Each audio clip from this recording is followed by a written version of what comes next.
రీతిగా నేను రచించిన పోల్ ట్రిక్స్ అనే పుస్తకం ఇస్తానన్న. ఖచ్చితంగా మీరు మీ ఫ్రీ టైంలో ఈ పుస్తకం చదవండి. చాలా థ్యాంక్ యూ అన్న. పాలిట్రిక్స్ ఇది మీరు స్వయంగా రాశారన్న ఈ బుక్? ఇది నేను స్వయంగా రాసిందన్న. చాలా సంతోషం అన్న, మీరు స్వయంగా రాసిన. అంటే ఈ సొసైటీలో రాజకీయం అనేది లేదు. నా దృష్టిలో రా అంటే రాక్షసంగా, జ అంటే జనానికి, కీ అంటే కీడు చేసే, ఎం అంటే యంత్రాంగం. రాక్షసంగా జనానికి కీడు చేసే యంత్రాంగం, ఇట్స్ కాల్ రాజకీయం. ఇంగ్లీష్లో పాలిటిక్స్ని నేను పోలిట్రిక్స్ చేసా. అన్ని ట్రిక్సే. రాజకీయ నాయకుడు ఏం మాట్లాడినా ట్రిక్సే, ఏం మాటలు ఇచ్చినా ట్రిక్సే, ఎలాంటి హామీలు ఇచ్చినా ట్రిక్సే, ఎంత ప్రచారాలు చేసిన ట్రిక్సే, ఆఖరికి జనాల్ని ముంచేయడం ఖాయమైన రీతిగా ఈ పుస్తకం ఉంటుందన్న. ఈ పుస్తకం మీరు ఇంటికి చదవండి. చదివిన తర్వాత మీరు నన్ను ఇంటర్వ్యూ చేయండి.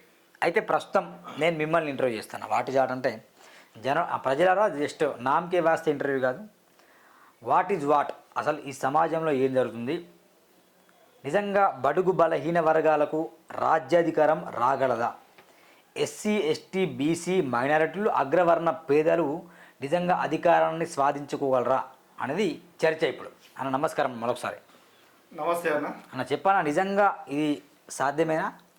ఇప్పుడు మనం ఏమైతే చూస్తున్నామో గతంలో వెలమల పాలన చూసాం మనం, ఆ 10 సంవత్సరాలు. ఇప్పుడేమో రేవంత్ రెడ్డి కంచుకోట మొత్తం రెడ్లతో ఉంది, నాడు కేసీఆర్ కంచుకోట వెలమలతో ఉంది. ఈ వెలమలు ఈ రెడ్లు నలిగిపోతున్న బహుజనులు ఈ ఎట్లా చూస్తాను దీన్ని? సురన్న, నేను ఏమంటున్నా అంటే వ్యవస్థలో ఏది సాధ్యం కాదని చెప్తా. ప్రతిదీ సాధ్యమే, సాధ్యం కానిదంటూ ఏది ఉండదు. మనం గతంలో చూసాము, తెలంగాణ ఉద్యమం చూసాము, అంతకంటే ముందు తెలంగాణ సాయుధ పోరాటం చూసాము, అంతకంటే ముందు భారత స్వాతంత్ర ఉద్యమం చూసాము. కానీ మనం స్వయంగా చూసింది అంటే తెలంగాణ ఉద్యమం. తెలంగాణ అంత పెద్ద భారీ ఉద్యమం, ఆంధ్ర ఏలుబడిలో ఉన్నటువంటి యొక్క ఈ తెలంగాణ ప్రజలు అట్లాంటి యొక్క పాలకులనే మనము తరిమి కొట్టి మన స్వరాష్ట్రం మనం కొట్లాడి తెచ్చుకున్నాం. ఇప్పుడు మరి తెలంగాణలో ఆంధ్ర పెత్తనం ఇప్పుడు లేదా? మరి ఆంధ్ర పెత్తనం అంటూ ఇప్పుడు తెలంగాణ ప్రభుత్వం మన పాలకుల చేత మరి పరిపాలన జరుగుతుంది. ప్రభుత్వ యంత్రాంగం అనేటువంటి మన రాష్ట్ర ప్రజల చేత మన రాష్ట్రంలోని అగ్రవర్ణాల చేతిలో ఉంది. ఆనాడు తెలంగాణ ఉద్యమం చాలా ఉవ్వెత్తుగా ఎగిసినటువంటి ఉద్యమం కేవలం ఆంధ్ర పెట్టుబడిదారులు, ఆంధ్ర పాలకుల చేతిలో నడపబడింది. ఇప్పుడు మరి కరెక్ట్ మీరు చెప్పేది. ఇప్పుడు కూడా ఆంధ్ర పెట్టుబడిదారులు ఎక్కువ ఉన్నారు. మరి హైదరాబాద్లో మొత్తం కూడా ఏ కాంట్రాక్టర్ పట్టినా, ఎంత పెద్ద హైరేజ్ అపార్ట్మెంట్లు చూసుకున్నా, వెంచర్లు చూసుకున్నా, ఇటు కుకట్పల్లి కావచ్చు, మాదాపూర్ కావచ్చు, ఈ సికింద్రాబాద్ నుంచి అమీర్పేట్, గచ్చిబౌలి, ఇది ఫ్యూచర్ సిటీ ఇప్పుడు అంటున్నాం, అవన్నీ కూడా ఆంధ్ర కాంట్రాక్ట్లో నిర్మిస్తాను కదా, తెలంగాణలో ఎందుకు నిర్మించట్లేదు? నేనేమంటాను సురన్ అంటే, ఆనాడు భౌగోళిక తెలంగాణ కొరకు మనం కొట్లాడినాం. కేవలం మనం ఆనాడు ఆంధ్ర ఏలుబడిలో ఉన్నటువంటి ఈ తెలంగాణ మనం కేవలం బహుజనులైనటువంటి బీసీ ఎస్సీ ఎస్టీ మైనారిటీ ప్రజలు అప్పుడు ఉన్నటువంటి ఒక విలమధరుని నమ్మి చాలా అతనికి సపోర్ట్ చేసి మనం కొట్లాడి రాష్ట్రం తెచ్చుకున్నాం. రాష్ట్రం తెచ్చుకున్నప్పటికీ కూడా కేవలం భౌగోళికంగా మార్పు జరిగింది కానీ ఇక్కడ సామాజికంగా జరగలేదు. రాష్ట్రం విడిపోయింది. రాష్ట్రం విడిపోయింది, కేవలం రాష్ట్రం విడిపోయింది కానీ మరి పరిపాలన మాత్రం పెత్తందారుల చేతిలోనే నడుస్తుంది ఇప్పుడు కూడా. ఇప్పుడు నేనేమంటున్నా అంటే, ఆనాడు కూడా కొందరు విద్యావంతులు కూడా మనకు కావాల్సింది సామాజిక తెలంగాణ కావాలి కానీ భౌగోళిక తెలంగాణ కాదు, అది మన బహుజనుల నాయకత్వంలో జరిగేటటువంటి ఉద్యమాన్నే మనం సమర్థించాలి తప్ప ఈ అగ్రవర్ణాల పరిపాలనలో నడిచేటటువంటి నాయకత్వంలో మనం ఎక్కడ మనం ఉద్యమంలో పాల్గొనకూడదని కొందరు విద్యావంతులు మరి ఆనాడు కూడా మరి ప్రశ్నించారు. మరి ఇప్పుడు ప్రస్తుతం ఏం నడుస్తుందంటే, గత భారత్ జోడో యాత్రలో భాగంగా రాహుల్ గాంధీ ఒక నినాదం ఇచ్చాడు, జిత్నే ఇస్సేదారి ఉత్నా భాగీదారి అన్నాడు. అంటే మనమెంతో మన వాటా అంత అన్నట్టు. అంటే దాదాపు నేనేమంటా అంటే 80 నుంచి 80% ఉన్నటువంటి మన బహుజనులు అంటే ఇక్కడ బీసీలు అంటే బ్యాక్వర్డ్ క్లాసెస్ అంటే ఇక్కడ కూడా ఏంటంటే గౌడ్స్, యాదవ్స్, మున్నూరు కాపులు, పద్మశాలీసు, ఈ ముదిరాజులు, వంశరాజులు, మహారాజులు, వీరితో పాటు అత్యంత వెనుకబడినటువంటి ఒక కులాలైనటువంటి ఒక మాల, మాదిగ, లంబాడ ప్రజలు, వీళ్ళందరినీ కలిపి బీసీలు అంటారు. వీరినే బ్యాక్వర్డ్ క్లాసెస్ అంటారు. అంటే అందరినీ కలుపుకొని పోవడం సాధ్యమేనా? అందరు వస్తారు మరి.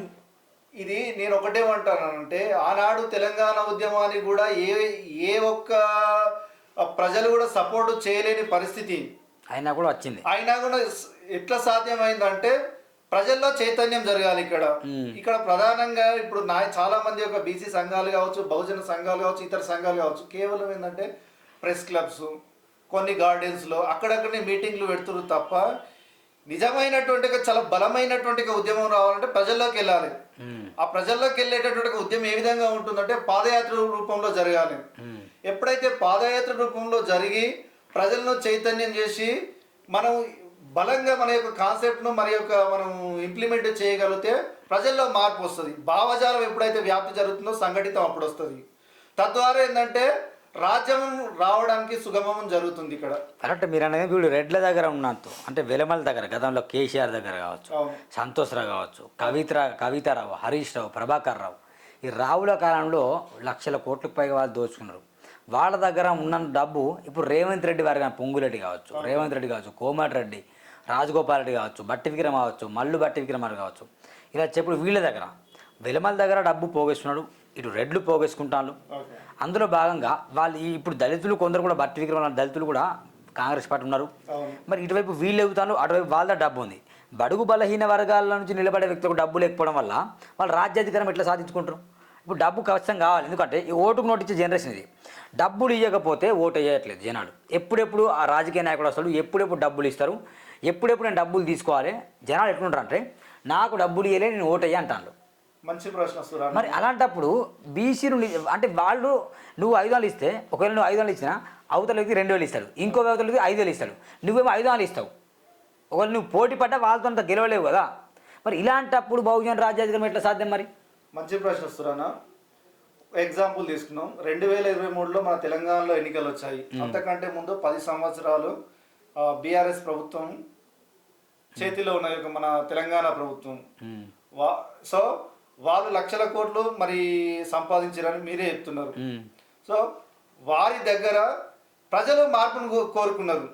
చూడండి ఇక్కడ మీరు చాలా ప్రధానంగా చూడండి, 10 సంవత్సరాలు బీఆర్ఎస్ ఏలుబడిలో ఉన్నటువంటి మన తెలంగాణ ప్రభుత్వాన్ని ప్రజలు మార్పును కోరుకున్నారు. అంటే కాంగ్రెస్ దగ్గర కంటే బీఆర్ఎస్ వాళ్ళ దగ్గర చాలా ఎక్కువ శాతం డబ్బు ఉంది అప్పుడు. కానీ ప్రజలు మార్పు, కానీ ప్రజల్లో చైతన్యం వచ్చింది, ప్రజల్లో మార్పు వచ్చింది. ఒక్కసారి ఆ వేవుగాన వచ్చిందనుకో ఏ నాయకుడు పనికిరాడు. నువ్వు ఎన్ని లక్షలు ప్రజల్లో మార్పు ఏమంటున్నారంటే ఇక్కడ ప్రధానంగా మీరు ఇప్పుడు కాంగ్రెస్ వాళ్ళు ఇచ్చిన డబ్బు కంటే బీఆర్ఎస్ వాళ్ళు ఇచ్చింది చాలా ఎక్కువగా ఉంది ఓటుకి. అయినా కానీ ప్రజలు మార్పును కోరుకున్నారు. ఇక్కడ ప్రజల్లో చైతన్యం వచ్చి ప్రజలు మార్పు కోరుకుంటే ఎవ్వరూ అడ్డం కాదు. ఇక్కడ నేను అదే చెప్తున్నాను. ఇక్కడ ప్రజలు ప్రతి రోజుకు బీసీలు అంటే ఈ బహుజన వర్గాలు మార్పును కోరుకుంటున్నారు. భావజాలం అంటున్నాం అంతేనా? మన భావజాలాన్ని ప్రతి ఒక్క బీసీ నాయకుడు, ప్రతి ఒక్క బీసీ వ్యక్తి కూడా ఏంటంటే ప్రతి రోజుకు చైతన్యం అవుతున్నారు. అంటే ఇంకా 2.5 సంవత్సరాలు ఉంది మనకి ఎలక్షన్స్. ఈ 2.5 సంవత్సరాలలో దాదాపుగా మన రాజ్యం రావడానికి చాలా సులభమైనటువంటి అవకాశాలు చాలా ఎక్కువ ఉన్నాయని నేను చెప్తున్నాను ఇక్కడ. అంటే అవతల వ్యక్తులు కోట్లు ఖర్చు పెట్టినా ఒకవేళ భావజాలం వ్యాప్తి జరిగితే ఖచ్చితంగా బీసీ రాజు కోట్లు ఖర్చు పెట్టని ప్రజల తుఫానుకు ఎవ్వరు అడ్డం కాదు, ఏ డబ్బు అడ్డం రాదు ఖచ్చితంగా 100%. మరి ఇప్పుడు మిమ్మల్ని కొన్ని ప్రశ్నలు వేయాలి. ఏంటంటే ఇప్పుడు రానున్న ఎన్నికల్లో జమిలీ ఎలక్షన్స్ ఉందనుకుందాం, లేదా డీలిమిటేషన్ జరుగుతుంది. ఇన్నిట్లో ఎంత శాతం బీసీ నుండి ఎమ్మెల్యేలు కావచ్చు, మంత్రులు కావచ్చు, ఎంపీలు కావచ్చు గెలిచే అవకాశం ఉంటుంది? ఈ డీలిమిటేషన్ ప్రక్రియ ద్వారా యాక్చువల్గా 2026లో ఒక చట్టం ఉంది. ఇప్పుడు డీలిమిటేషన్ ప్రక్రియ ద్వారా అసెంబ్లీ సీట్లు పెరుగుతాయనే 150 పెరగచ్చు. సో 150 కావచ్చు, 170 కావచ్చు. దాదాపు ఏంటంటే ఇప్పుడు ఉన్నటువంటి 119 సీట్ల కంటే సీట్లు పెరిగేటటువంటి ఒక అవకాశం ఉంది. అది యథార్థం, వాస్తవం. ఈ సీట్లు పెరగడం లేదంటే సో వాళ్ళు కూడా ఇప్పుడున్నటువంటి అగ్రవర్ణాలు కూడా చాలా భయం ఏర్పడ్డది. ఇప్పుడు బీఆర్ఎస్ ప్రభుత్వం కావచ్చు, కాంగ్రెస్ పార్టీ కావచ్చు, నెక్స్ట్ బీజేపీ పార్టీ కావచ్చు. సో ఎన్నికల నాటికి వాళ్ళు చాలా వాళ్ళలో మార్పు వచ్చింది, మనం బీసీ సీఎం అనౌన్స్ చేయాలని. మీరు ఎంత బీసీ సీఎం అనౌన్స్ చేసినప్పటికీ కూడా ఇప్పటి వరకు ప్రతి ఒక్కరిని నమ్మినాం మనం. బీఆర్ఎస్ ప్రభుత్వాన్ని నమ్మినాం, కాంగ్రెస్ నమ్మినాం. సో ఇప్పటి వరకు ఏంటంటే బీజేపీ ప్రభుత్వం మన రాష్ట్రంలో లేదు, అయినా కానీ మార్పు రాలేదు. సో ఇప్పుడు బీసీ ప్రజలు చాలా చైతన్యవంతులైన. ఇప్పటి వరకు నమ్మినాం కానీ ఇప్పటి నుంచి నమ్మే పరిస్థితే లేదు. ఇప్పుడు బీఆర్ఎస్ నమ్మి మోసపోయినలు, కాంగ్రెస్ మోసపోయిన, నెక్స్ట్ వాళ్ళ టార్గెట్ ఏముంటుంది మైండ్లకు? మీరు అన్నట్టు బీజేపీ అనుకుంటారు, ఎందుకంటే బీసీలకు పార్టీ లేదు కదా. బీసీలకు పార్టీలు. సో బీసీలకు పార్టీ ఉన్నా కూడా నేనేమంటున్నాను సురా అంటే, ఇప్పటికే చాలా మంది బీసీ నాయకులు పార్టీలు ఆల్రెడీ ఒక పార్టీ వచ్చేసింది, దాంతోపాటు ఇంకా ఒక 3-4 పార్టీలు కూడా వచ్చే అవకాశాలు చాలా ఎక్కువగా ఉన్నాయి. నేనేమంటున్నా అంటే ఈ అగ్రవర్ణాల పార్టీల కంటే ఇంకా బీసీ పార్టీలు ఎక్కువగా రావాలి. ఉన్నటువంటి ఒక కొత్త నాయకత్వం కావచ్చు, ఇప్పుడు పాత నాయకత్వం ఎవరున్నారో వాళ్ళంతా మన బీసీ పార్టీలలోకి వస్తే ఏంటంటే మన బీసీ పార్టీలు చాలా బలంగా తయారవుతుంది. అప్పుడు ఓట్లు చీలిపోవు మరి. చీలిపోయినా కానీ మన బీసీ ప్రభుత్వం రావడానికే అవకాశాలు ఎక్కువగా ఉంటాయి. అట్లెట్లా? ఎందుకంటే బీఆర్ఎస్లో ఉంటారు కొందరు బీసీలు, అటు బీజేపీ ఉంటారు, అటు కాంగ్రెస్ ఉంటారు. ఈ మూడు ప్రధాన పార్టీ ఉంటాయి. బీసీలకే 5 పార్టీలు పోటీ చేస్తాయి. మరి ఇప్పుడు ఎవరు ఓట్లు తీసుకొని వీలు గెలుస్తారు? ఓట్లు వీళ్ళే పంచుకుంటారు. ఏమంటారంటే చాలా వాస్తవమైనటువంటి ఒక పరిస్థితి ఏంటంటే బీసీ ప్రభుత్వం ఏర్పడాలి. అందులో ఏ పార్టీ ఏ నాయకత్వంలో, ఏ బీసీ నాయకత్వంలో ఉన్నటువంటి ఒక పార్టీ బలంగా ఉంటుందో వాళ్ళని ప్రజలు కోరుకుంటారు. అంటే ప్రజలు కోరుకున్నది జరిగి తీరుతుంది సమాజంలో. పార్టీల కంటే ఆ పార్టీలో బీసీ నాయకులు గెలుస్తారంటావు కంపల్సరీ. అదే మీరు చెప్పేది. చూద్దాం. ఇంకా మరీ ముఖ్యమైనదంటే ఇప్పుడు బీసీలలో తీన్మార్ దారి ఆయనకుంది, ఓకేనా? తర్వాత విశారదన్ మహారాజ్ ఆయనకు ఉంది. జాజుల శ్రీనివాస్ గౌడ్ ఆయనకు ఉంది. ఐతుగుని రాఘవేంద్ర ఆయనకు ఉంది. ఈ నలుగురిలో ఎట్లా చూస్తారు మీరు? అందరు కలిసి పోటీ చేస్తారా, లేకుంటే అందరి విధానం వేరువేరా, లేకుంటే ఏంది అసలు వీళ్ళ ఉద్దేశం? నేను ఏమంటున్నానంటే గమనాలు వేరైనా మాత్రం గమ్యం మాత్రం ఒకటే. ఎజెండాలు ఎవరికి వాళ్ళకు ఉంటాయి, జెండా మాత్రం ఒకటే. సో ఎవరి ఎజెండాలు ఎన్ని ఉన్నామా అని మన గమ్యం మాత్రం, జెండా మాత్రం బీసీ రాజ్యాధికారం, బీసీ ప్రభుత్వాన్ని ఏర్పాటు చేయాలి. అదే అందరి యొక్క ఆలోచన. ఏర్పడుతుందా? సాధ్యమేనా? సాధ్యం, 100% సాధ్యం అవుతుంది. ఎన్ని సీట్లు వస్తాయి బహుశా? అది చెప్పట్లేదు మీరు. 50 సీట్ల, 40%? సో నేను ఇక్కడ ఏమంటున్నానంటే సీట్లు అంటే ప్రభుత్వాన్ని ఏర్పాటు చేసేటటువంటి ఒక మెజారిటీ బీసీ పార్టీలకు వస్తుంది. అందులో ఏ నాయకత్వంలో ఉన్నటువంటి ఒక బీసీ పార్టీ అయితే వాళ్ళు ప్రభుత్వాన్ని ఏర్పడే అవకాశం ఉంటుంది, వాళ్ళకి మెజారిటీ సీట్లు వస్తాయి. ప్రజలు కోరుకుంటారు. అది సరైనటువంటి ఒక నాయకుడిని ఎంచుకొని సరైనటువంటి ఒక ప్రభుత్వాన్ని ఏర్పాటు చేస్తారు బీసీపీ పార్టీలోనే. ఇప్పుడు నాయకులు మరి ఎన్నికల టైం వరకు మీరు చెప్పిన నాయకులు నేను చెప్పా, వాళ్ళు నిజంగా కాంగ్రెస్, బీజేపీ, బీఆర్ఎస్ ఈ పార్టీలో వెళ్ళిపోతే మరి నెక్స్ట్ బీసీ లీడర్ ఎవరు మరి? నేనేం చెప్పాను, ఇప్పటికీ అందరిని నమ్మారు. బీఆర్ఎస్ నమ్మారు, ఇప్పటి వరకు కాంగ్రెస్ నమ్మారు. ఇప్పుడు బీజేపీ సో బీజేపీ పార్టీ కూడా ఏంటంటే సనాతన ధర్మం కొరకు ఏర్పడినటువంటి ఒక పార్టీ 1980లో. అంతకంటే ముందు 52లో జనసంఘ అనేటువంటి ఒక జనసంఘ నుంచి జనతా పార్టీకి ఏర్పడ్డది. సో నెక్స్ట్ కాంగ్రెస్ పార్టీ స్వాతంత్ర ఉద్యమం కొరకు ఏర్పడేటువంటి పార్టీ. బీఆర్ఎస్ పార్టీ ఏంటంటే తెలంగాణ రాష్ట్ర అవతరణ కోసం ఏర్పడేటువంటి పార్టీ. కానీ ఇవేవి మన పార్టీలు కావు, అవన్నీ కిరాయిలే. మన సొంత ఇంటిలోకి మనం ఎప్పుడైతే ఉంటామో అదే మన సొంత ఇల్లు, మన సొంత పార్టీ. సో ఇప్పుడు బీసీ ప్రభుత్వాన్ని ఏర్పాటు ఎవరైతే, ఏ నాయకుడైతే పార్టీ పెట్టి ప్రజల్లో చైతన్యం కల్పించి ప్రభుత్వాన్ని ఏర్పాటు చేస్తారో అదే మన యొక్క బీసీ ప్రభుత్వం, మన సొంత పార్టీలు అవి. ఇప్పుడు ఇక ఈ అగ్రవర్ణాల పార్టీలను నమ్మే పరిస్థితి లేదు బీసీ ప్రజలు. అంతేనా? కష్టంగా 100% అన్న. అదే కరెక్ట్. మెజారిటీ అయితే వస్తాం కానీ కరెక్ట్ సీట్ల ఇక ప్రభుత్వం ఏర్పాటు చేస్తున్నట్టే మెజారిటీ. ఇప్పుడు ఫర్ ఎగ్జాంపుల్ 119 సీట్లు 120 అనుకోండి, 61 వస్తే ప్రభుత్వం ఏర్పడాలి, మెజారిటీ అన్నట్టే. సంకీర్ణం ఎందుకు అవుతుంది? అదే చెప్పాలి జనాలకి, లేకుండా కన్ఫ్యూజ్ అవుతారు జనాలు. ఏం చెప్పాలి? ఇంకా ప్రతి రోజుకు జనాలు చాలా చైతన్యం అవుతున్నారు. ప్రతి రోజుకు వాళ్ళకి వాళ్ళు ఇప్పుడు చాలా ఇప్పుడు తెలంగాణ ఉద్యమంలో ఇంత సోషల్ మీడియా లేదు. సో ఇప్పుడు ప్రస్తుతం ఏంటంటే సోషల్ మీడియా ప్రభావం చాలా ఎక్కువగా ఉంది. ఈ సోషల్ మీడియాలో యూట్యూబ్ కావచ్చు, ఫేస్బుక్ కావచ్చు, ఇన్స్టాగ్రామ్ కావచ్చు, వెబ్సైట్స్ కావచ్చు, ఎన్నో మనం చూస్తున్నాం. వాటి ద్వారా ఇన్ఫర్మేషన్ ప్రతిరోజు ప్రతి ఇన్ఫర్మేషన్ ప్రజలు మెజారిటీ ప్రజలు ప్రతి ఇన్ఫర్మేషన్ చూస్తున్నారు. వాట్ ఈజ్ వాట్ అనేటువంటి అబ్జర్వ్ చేస్తున్నారు. ఖచ్చితంగా రేపు రాబోయేటటువంటి ఎలక్షన్లో మన యొక్క ప్రభుత్వం ఏర్పాటు కావడం తథ్యం. ఇదండి మిత్రులారా శ్రీనివాస్ గౌడ్తో. ఇప్పుడు ఇంకో ప్రశ్న ఏంటంటే మీ ప్రయాణం ఎటువైపు అన్నా? మా ప్రయాణం అంటే మీరేం చేద్దాం అనుకుంటారు? మీరేమన్నా ఏదైనా పాటలో ఉన్నారా? ప్రస్తుతం ఐతగోని రాఘవేంద్ర గౌడ్ గారు ఏర్పాటు చేసినటువంటి ఒక బీసీ రాజ్యాధికార వేదికలో నేను క్రియాశీలకంగా పనిచేస్తున్నాను. గతంలో వేరే వేదికలో కూడా పనిచేశాను. సో ప్రస్తుతం నాది ఏంటంటే నా యొక్క పాత్ర ఏంటంటే అన్నగారు ఒక చాలా senior most journalist. Aithagoni Raghavendra Goud అనేటువంటి ఒక వ్యక్తి, హీఈస్ నాట్ వ్యక్తి, అతను ఒక శక్తి. చాలా బలమైనటువంటి చాలా అవగాహన ఉన్నటువంటి ఒక వ్యక్తి. ఒక సీనియర్ మోస్ట్ జర్నలిస్ట్ గా ఉండి ఒక నమస్తే తెలంగాణలో దాదాపు 14 నుంచి 15 సంవత్సరాలు పనిచేసి ప్రజల్లోకి వెళ్ళి స్వయంగా ప్రజల సమస్యలను తెలుసుకొని అసలు ప్రజల సమస్యలు ఏంటివి, మరి యొక్క ప్రస్తుతం ఉన్నటువంటి మరి ప్రభుత్వంలో ప్రజల సమస్యలు ఏంటివి, నిజంగా మరి ప్రభుత్వం మరి యొక్క మార్పు కావాలంటే ఏమి కావాలనేటువంటి ప్రతి అంశాన్ని కూలంకషంగా అతను పాయింట్ టు పాయింట్ రాసుకొని మొన్న ఏర్పాటు చేసినటువంటి సభలో ప్రతి అంశాన్ని కూలంకషంగా అతను ఆహ్వానించినటువంటి నాయకుల ముందు ప్రజల ముందు ప్రస్తావించడం చాలా గొప్ప విషయం.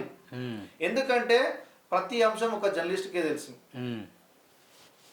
ఒక జర్నలిస్ట్కి ఏంటంటే అపారమైనటువంటి అనుభవం, నాలెడ్జ్ ఉంటుంది. అసలు ప్రజల సమస్యలు ఏంటి, ప్రజలకు కావాల్సినటువంటిది, ప్రజలు ఫేస్ చేసినటువంటి ఎన్ని రకాల సమస్యలు ఉన్నాయి, ప్రభుత్వం చేతన సామాజికంగానా మరి ఇతరత్రన, అతను ఆ విధంగా ఏంటంటే ఎన్నో సమస్యలను క్యాచ్ చేసి నేను ఒక వేదిక ఏర్పాటు చేసి ఆ వేదిక నుంచి రాజకీయ పార్టీని ఎస్టాబ్లిష్ చేసి పాదయాత్ర రూపంలో ప్రజల్లో చైతన్యం కల్పించి నేను ప్రభుత్వాన్ని ఏర్పాటు చేయటంలో నేను నా వేదిక నాతో ఉన్నటువంటి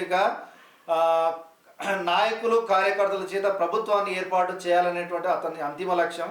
అతని అంతిమ లక్ష్యం ఏంటంటే మన ఓటు మన అధికారం, మన ఓటు మన అధికారం, అధికారమే అంతిమ లక్ష్యం అనేటువంటి నిదానంతో ముందుకు వెళ్తున్నాడు. నాయకత్వంలో నేను పనిచేయడం నా యొక్క అదృష్టం. చివరిగా ఒక కొందరు నాయకుల పేరు చెప్తా, మీరు సీట్ అండ్ షార్ట్గా ఒక్క మాటలో చెప్పారు వాళ్ళ గురించి, నిజం మాత్రం చెప్పాలి. తప్పనిసరిగా రాహుల్ గాంధీ, అతను అన్న మాట పైన నిలబడలేదు. మోడీ, అసలు మన యొక్క బీసీ అనేటువంటి ఒక నినాదాన్ని పట్టించుకునేటువంటి ఒక వ్యక్తి. అమిత్ షా, అమిత్ షా ఆల్మోస్ట్ ఆల్ ఇప్పుడు అమిత్ షా మోడీ ఒకటే, రెండు. బండి సంజయ్ దాదాపు వీళ్ళంతా ఒకటే. రేవంత్ రెడ్డి రెడ్డి అహంకారం. కేసీఆర్ వెలమద్దరు అహంకారం. కేటీఆర్ తండ్రిని మించిన తండ్రి, అంతకంటే ఎక్కువ అహంకారం. కవితారావు కూడా అహంకారమైనటువంటి. మందకృష్ణ మాదిగ సామాజిక స్పృహ ఉన్నటువంటి ఒక వ్యక్తి. విశారద మహారాజ్ అతి జ్ఞానవంతుడు.